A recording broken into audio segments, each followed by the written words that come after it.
Welcome, everybody. This is the first live for Solomon Project.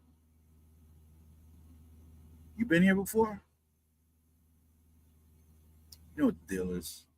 It's not how much you make, it's how much you keep that counts. And in case you didn't know, my name's Richard Burns. Well, the name is right down there below, but yeah, I'm Richard Burns, and something that I noticed. I haven't had a chance to dialogue with certain people that I usually dialogue with, which are. By the way, can you hear me? If you can hear me, put a one. Put a one if you can hear me, and put a two if you can hear me some more. So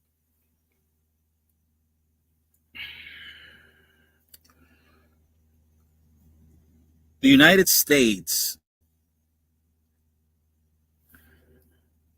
is now in a better position globally as far as the economy is concerned and militarily.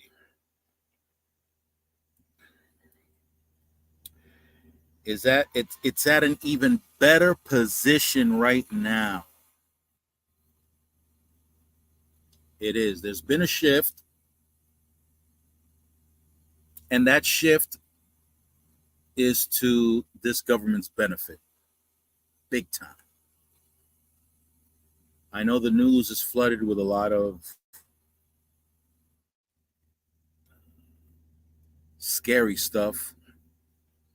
It's flooded with a lot of stuff that has to do with the U.S. not doing so well. However, that is not the case. That is not the case. Right now, Russia's economy is in the tank. It's in really bad shape. The Chinese economy is in really bad shape. Forget about Argentina. North Korea, forget it. The Saudis, they're not doing well either. At the crux of this whole thing is oil. Oil is at the crux of this thing. There was a time when the Saudis were able to impact our economy through oil. It's not working this time. A lesson was learned. A lesson was learned during the Nixon administration and during Carter administration. And with the help of technology now,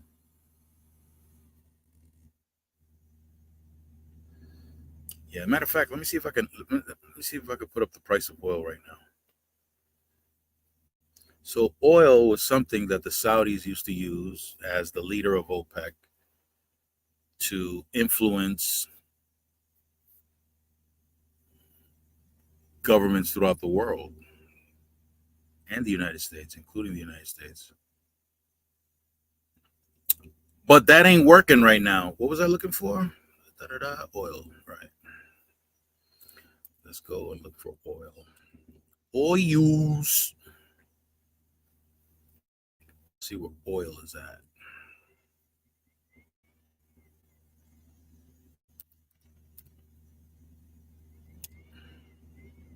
See if I can find a chart for oil. Oils. Here we go.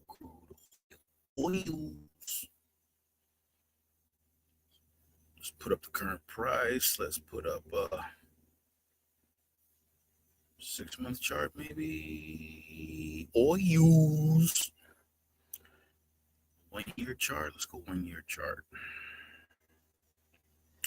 1-year chart. Let's go full screen. Oils. All right, what's going on with the full screen? I tap on it.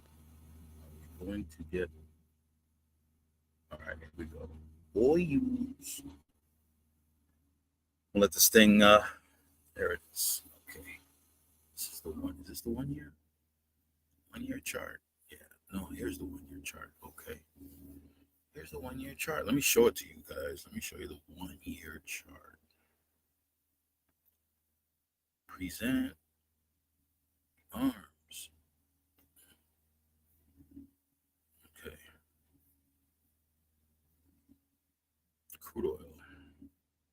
Let's share that. Crude oil.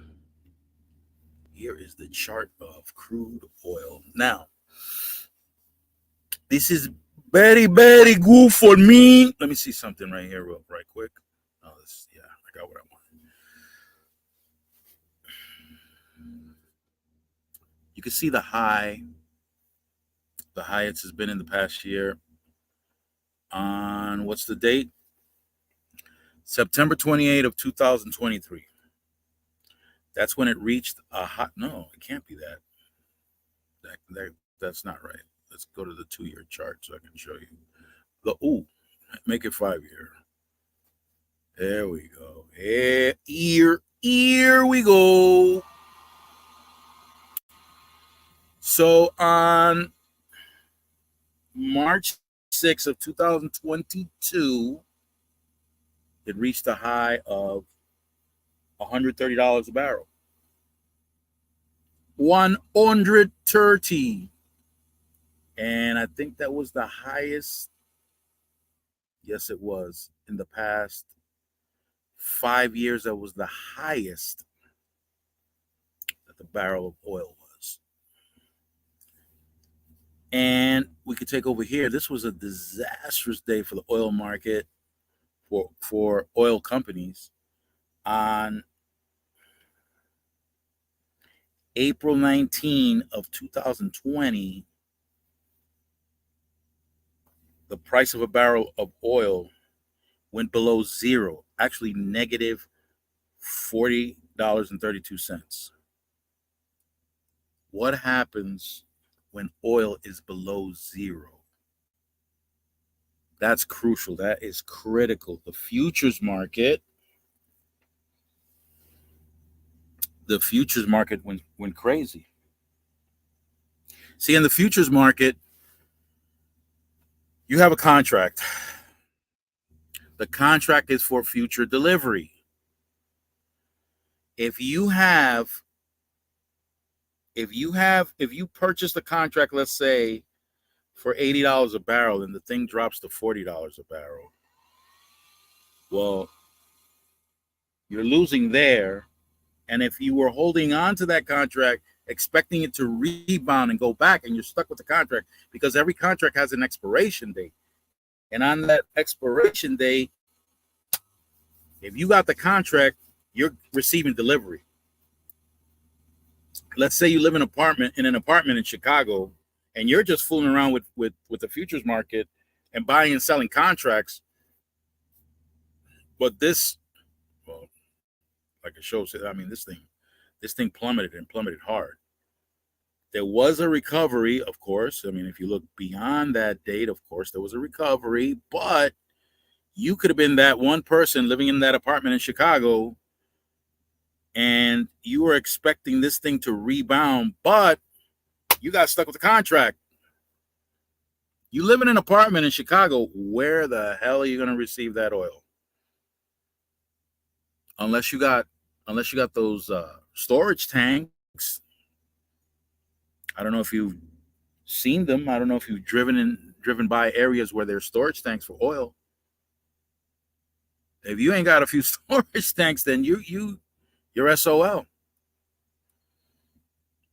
So out of desperation, people were selling their oil at a super cheap price. Now, that scenario might be good for somebody who's expecting gasoline prices to go down, but for the investors, that is disastrous.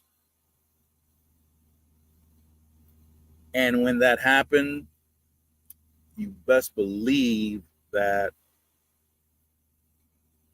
members of the oil industry, extremely powerful now, they were not very happy. And that happened on Trump's watch. So they were not happy at all with that. It might have been a moment where members of the owners of or huge investors in the oil industry might have taken a look at Trump and said, we didn't like that. And keep in mind, that's a very, very powerful industry. Very powerful. So after the recovery on March of 2022, it reached the peak of $130 a barrel. But keep in mind that that's soon after Russia invaded Ukraine. Russia happens to be a huge oil producer and seller. So they were living large for a hot minute. However, as you know, sanctions were placed on them. It became more complicated for them to sell their oil, which put them at a disadvantage with countries like China and India. They were still purchasing large amounts of Russian oil. However, of course, they're gonna use the sanctions as leverage, and they will agree to purchase Russian oil. But of course, they're gonna want a discount price because, hey, buddy, we don't want our inflation to go up, and especially China, because China's got some serious issues. They got some serious issues in their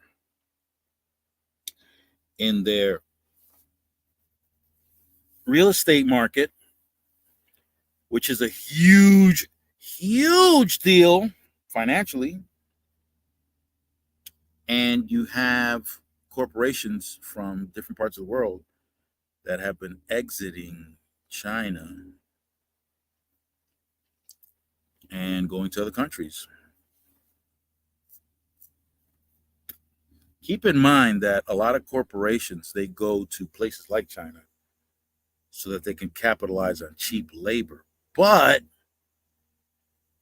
if in China the standard of living increases and wages increases along with the standard of living, it becomes less attractive for these corporations if there are other countries that can provide cheap labor. Of course there are. The only thing that would stop a nation from just packing up and leaving are two things. One, China makes it extremely difficult for you to do that. Extremely difficult. There are penalties, pretty big ones.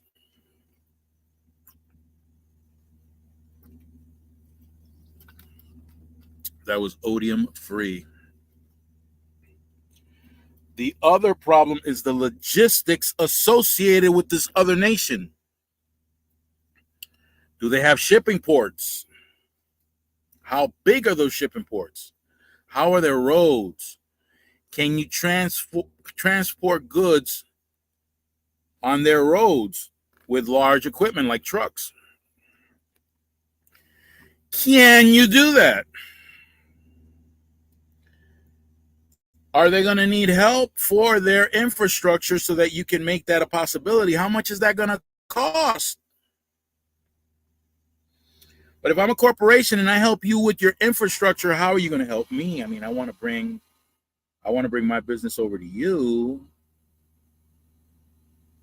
You're going to benefit from it because you're going to have an increase in the number of people in your country that are going to be working making a paycheck, contributing to your economy, something to think about. Something that those governments are going to have to think about. Also, they have to think about the fact that they're luring you in from a different country. What's the power dynamic between your country and that country they're leaving? Things that have to be taken into consideration. It can get extremely complicated. These international affairs, these global economic affairs can become extremely complicated.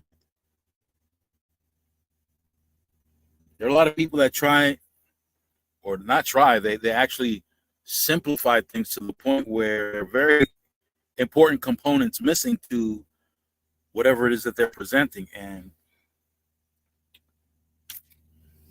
you're not getting an accurate account or an accurate projection of what's going on.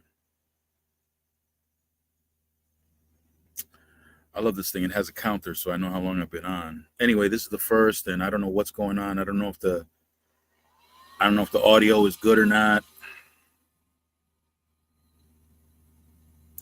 Here's something I always highlight. Oh, and by the way, I want to highlight at some point, and thank you, Professor,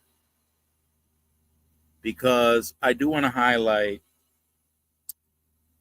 Mr. Eddie Brown. Is that his last name? What's his last name? Who that is? Let's see. I'll tell you right now. Is his name Eddie Brownskin? I'm checking right now because I know I searched him up. She wants to read his book with who that? Eddie Brown. Yes, sir, Eddie Brown. So I want to highlight that person. The thing is, with Eddie Brown, it's a different situation from Killer Earl and Killer Ron. It's a little different. Mr. Brown. Yeah, Mr. Brown talks like this. Right. I'm always talking about not getting hooked on personalities. Or at least, if you do get hooked on a personality, don't mix business with pleasure. Here is the chart of Trump Media and Technology Group. Okay. Now I chose this because Mr. Trump has a lot of followers. And like I said, you could love the man all you want, but when it comes to your money, you got to set those emotions aside. If not, you're going to get yourself wrapped up in something and you're going to hurt yourself financially. And there have been plenty of people that have been doing that with this stock. And I'm going to show you something here. A little bit of chart reading. Remember, I'm not trying to teach you anything about this, but it's important that I highlight this at least a little bit. Now check this out, right? Here's a chart of the Trump Media and Technology Group, ticker symbol DJT.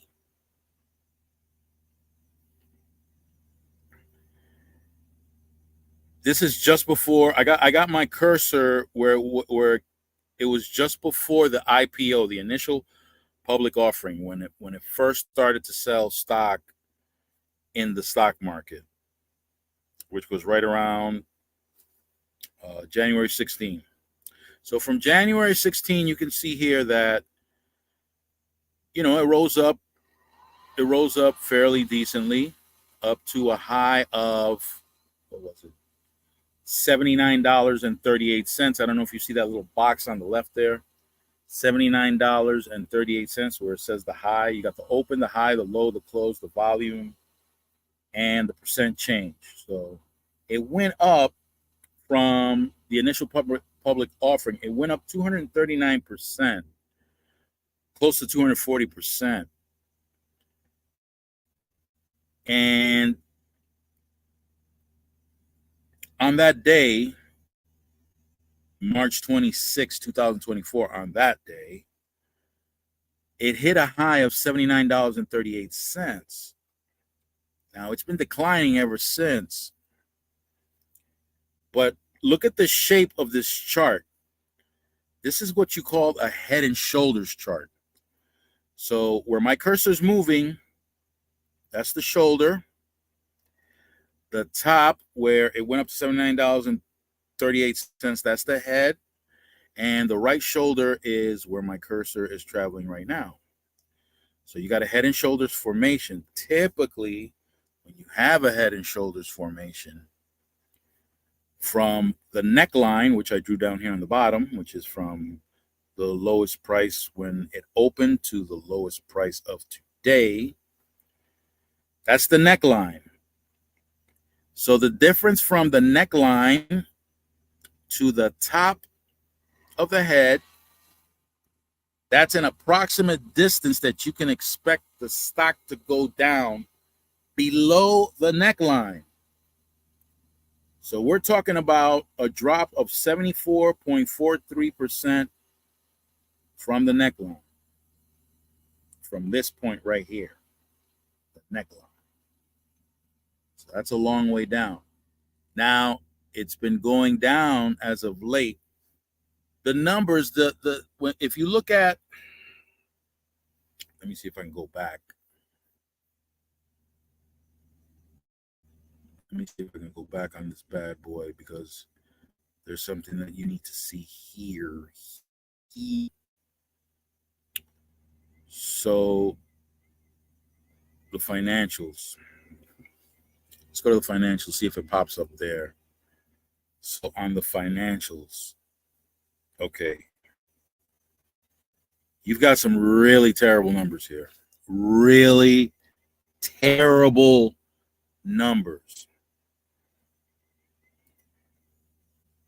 Love the guy all you want. I'm just saying, be responsible with your own pocket. Don't hurt yourself over a figure that you're mesmerized with. That's what I'm saying. This thing has some terrible numbers. I mean, absolutely horrendous.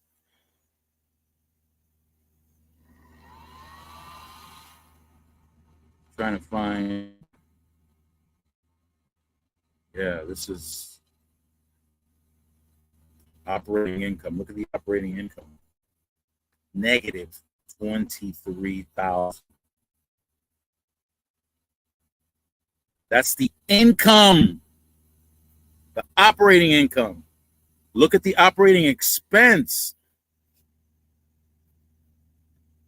So it brought in not only did it bring in zero, it was negative almost the exact expense. Oh Lord, look at the total look the total revenue, 1,407. That's come on. All right, so that's in the thousands. All right, because it says it right here. All numbers in thousands. Okay. Okay. But what the heck? Net income? Negative. This is thousands now. Negative 59. Net interest income, negative 654. Bro. EBITDA of negative 50. Bro. That's 2021. This thing wasn't even making money before.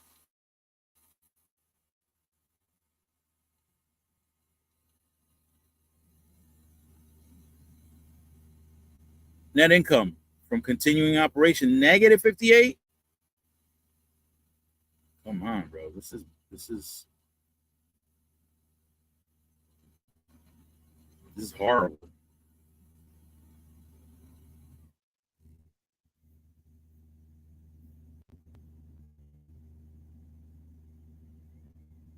Again, your person, whatever, whatever,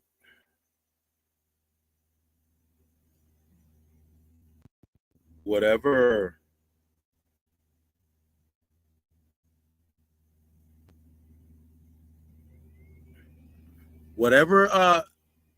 whatever you feel for certain people, you can feel it all you want. Just don't mix up your money.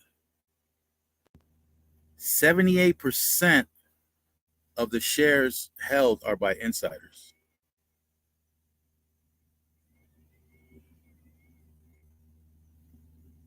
The number of institution holding shares, 241, that is dismal. 1.3% of shares held by institutions, that is atrocious. Just this alone right here, percent of shares held by institutions. Just that alone is telling you that there's absolutely no faith in this country, in this company. None. None. These are the number of shares and the institutional holders. A SPAC. A SPAC is holding the most.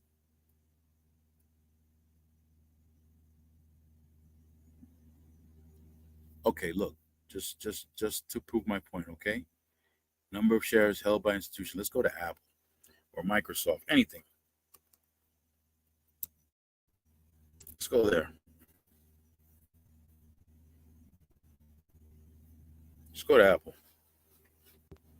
Let's see how many institutional investors there are holding Apple.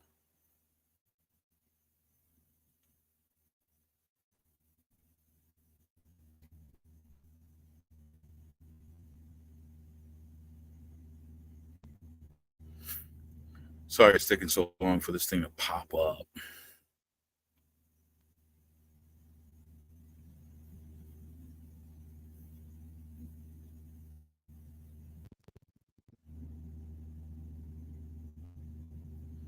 Number of shares held by institutions, 57.6%.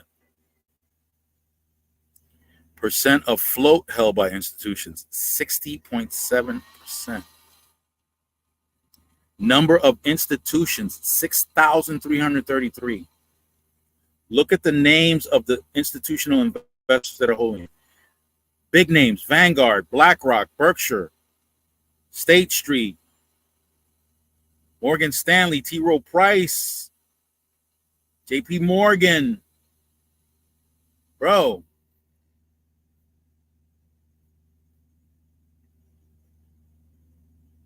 Mutual fund holders. Look, Vanguard, Fidelity, the S&P, Invesco. Bro. 6,000 institutional holders.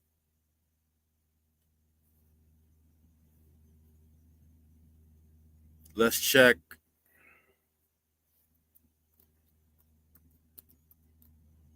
Exxon. Okay. Oil company. Exxon. Exxon was one of the major companies formed after the breakup of Standard Oil. The government broke up Standard Oil, which was owned by Rockefeller.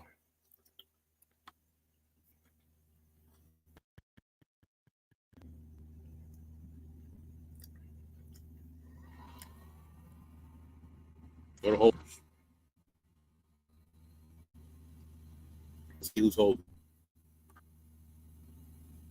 Again, 56.4 held by institution.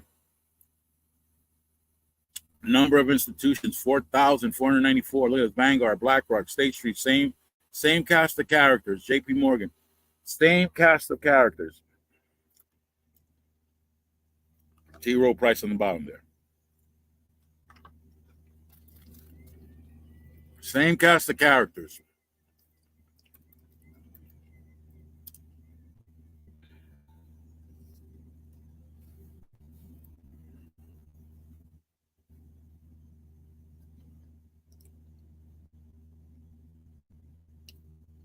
Another person that has a lot of followers who's starting to experience problems, Elon, with Tesla and with X. Let's go to holders. Trump again. Let's revisit. Held by institutions, shares held by 1.3%, floating 6%, 241. Look, do you recognize any of these except for Getty? Other than that, what do you see here? Who's holding? All right, Fidelity. They have that in their mutual funds. Mellon. Okay, but not enough. Look at the percent out. Come on, bro.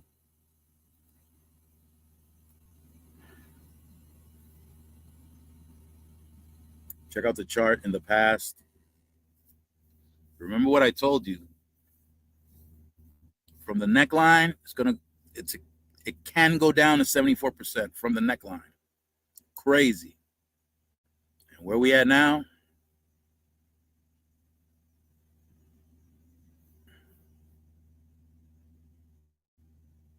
Let me go to 3 months so you can see what I'm talking about. In the past 3 months, look at this thing. Past 3 months. From here to here. Past month, look. Crazy. Crazy. These people can potentially lose it all. And they got problems with the Securities and Exchange Commission too. On top of that. Look at this report from Yahoo Finance. This is interesting because there's so many people that are saying so many things. They're just repeating whatever they hear out there. The average inflation rate when Donald Trump was president was 1.9%, right? People applaud that. But remember what I told you, when that interest rate goes to zero, and the fact that it's as low as 1.9%, that's not a good thing. Because you need some interest rate to be able to make necessary changes to sustain the economy. When you got it that low, your options are limited. So when Donald Trump was president, it was 1.9%, but during the Biden administration, inflation averaged 5.4% higher. So as it states here, many voters think of Biden as the inflation guy. Yet, some prominent investors think future inflation will be worse if Trump wins the 2024 election than if Biden wins. You don't hear about that, or at least not too often, from mass media. You don't hear about this. In June 18 analysis, Goldman Sachs argued that investors should buy gold if they're worried about the inflationary impact of Trump's economic agenda should he become president. Yeah, they're pumping gold here, but here's a quote. We see value in long gold positions as an inflation hedge for a geopolitical shock, including tariffs, Fed subordination risk, and debt fears. This is Goldman analysts. And if I read down, it says Trump wants to impose a new 60% tariff on all imports from China. and a 10% tariff on all other imports. Tariffs or taxes? Oh, let me read on. Since tariffs are taxes paid by Americans, hello, for all the people complaining about taxes here, tariffs are taxes paid by Americans that would raise a typical family's cost by $1,700 a year. That sounds like inflation. According to the Peterson Institute for International Economics, shoppers would be spending more for the same stuff, which is basically what inflation is. Well, look at that. I'm getting ahead of myself. Before I even read it, I'm telling you what it is. Trump also thinks the White House should have more control over the Federal Reserve, a prospect that would alarm financial markets if it ever happened. The Fed has a tough enough job as it is trying to keep inflation and employment at optimal levels. And political interference from the White House can make that a lot harder. Okay, well, there you have it. There you have it, folks. Just a little something. Let me see if I look up. See if I look up Tesla. Let's have a look at Tesla. All right.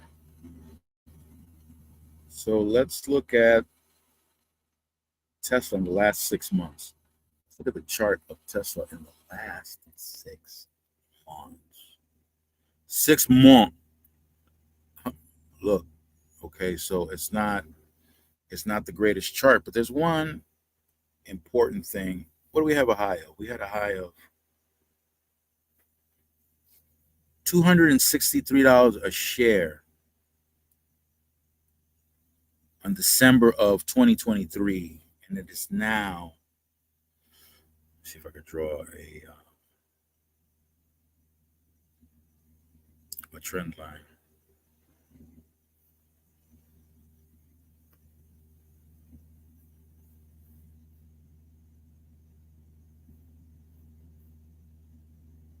I can't draw a trend line, I don't think.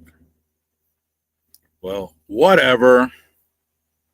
Yeah, draw. Let's go from up here. Let's see if I can move this thing. Can't really move it. I'm gonna have to go out maybe a little further just to get that in there. So, man, it looks even worse from 2 years out. It's even worse from 2 years out.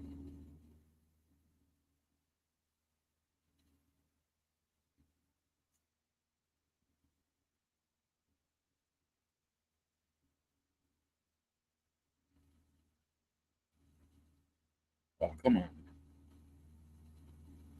You draw that, undo that. Yeah. Yeah. Line. I want a trend line. Okay, here we go with the trend line. Let's do the trend line.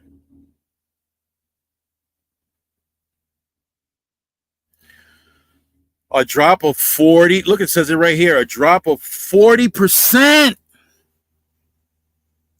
So had you bought shares of Tesla because you were all excited because you love Elon on September of 2022, you love Elon, and Elon was the greatest thing to happen since sliced bread, and you weren't paying any attention to the current situation of Tesla and what Elon is going through in China with Tesla. If you ignored that because you were following all the hype and you were buying Tesla, then you're at a loss of 40%. If you still own the stock, you're at an unrealized loss of 40%. You're not doing well at all. That's not good. You've lost almost half the value of your money.